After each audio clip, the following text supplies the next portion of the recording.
Now we'll see one specialized function, init function or init method. If you having idea about C++ or Java, init method is just nothing but a constructor of a class. Init method is just nothing but constructor of a class. First of all, understand it is a method we are writing inside a class. Purpose of this method is to initialize members of a class here, means attributes or properties what we are saying. Okay, once again, init method we are defining inside a class. Purpose of init method is to initialize data members. This method always gets invoked automatically when class is instantiated. Init method always gets invoked automatically when class is instantiated. Okay, so see how we can define init method for a person class here. So first of all, it is a method, so we should write like this. Okay, method name always starts with 2 underscores, then init, and then another 2 underscores. It comes in different color if you come to this PyCharm editor here. Okay, and as this method is from class, it will always come with this self parameter here. Okay, now what is the use of this init method? To initialize data members. It means like these 2 statements what we have written are always expected to write over here. And as we are writing it inside method, we should call this name and age by saying self.name and self.age. This is constructor. So init method just simulates constructor. Okay, same way we can write it down for rect class also.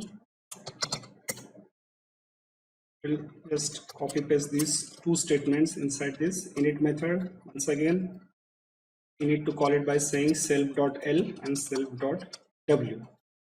Okay, so now when this method is invoked, when you are creating object here, it's like when you are saying r1 is equal to rect, this method is getting invoked over here.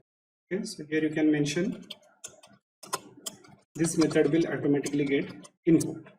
In case of person, when you are creating object, this method is automatically get invoked. Okay, so you can just check output once again. So this is constructor, this is init method, this is constructor which always gets invoked. See this parenthesis what we are writing over here, it's just nothing but calling this function. This parenthesis what we are writing in front of this class names, it's just nothing but invocation of this init method. Now see here, suppose we'll just remove this person's object now, or we'll remove this rectangle object, we'll go with person.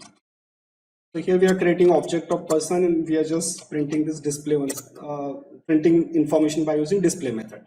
Now when you create person object, name of person and age of person we have defined over here directly, statically we have provided value.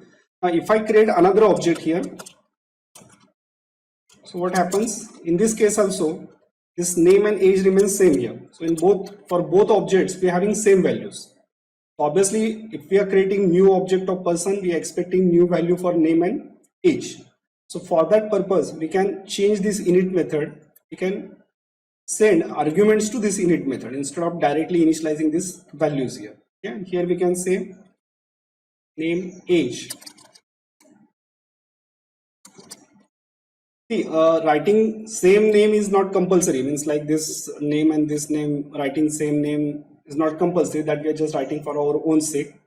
So these are the parameters. If you want, you can say like this if you are just confusing. So here I am saying n and a.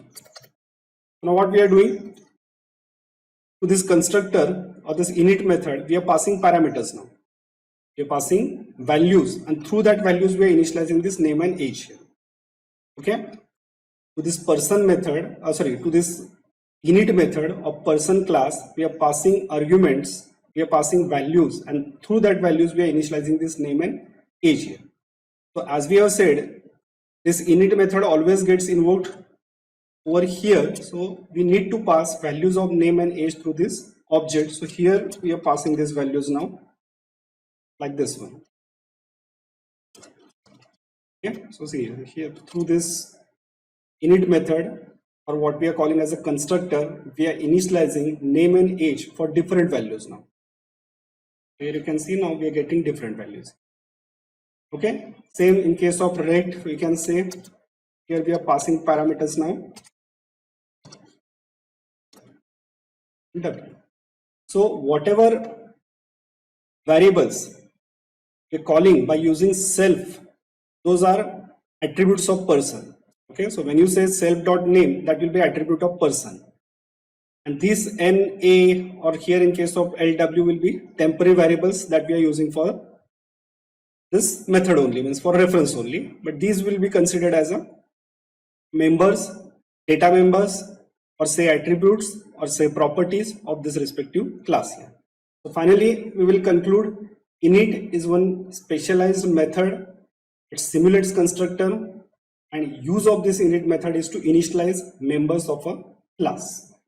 Init method always automatically gets invoked when we are creating object of a class. Yeah.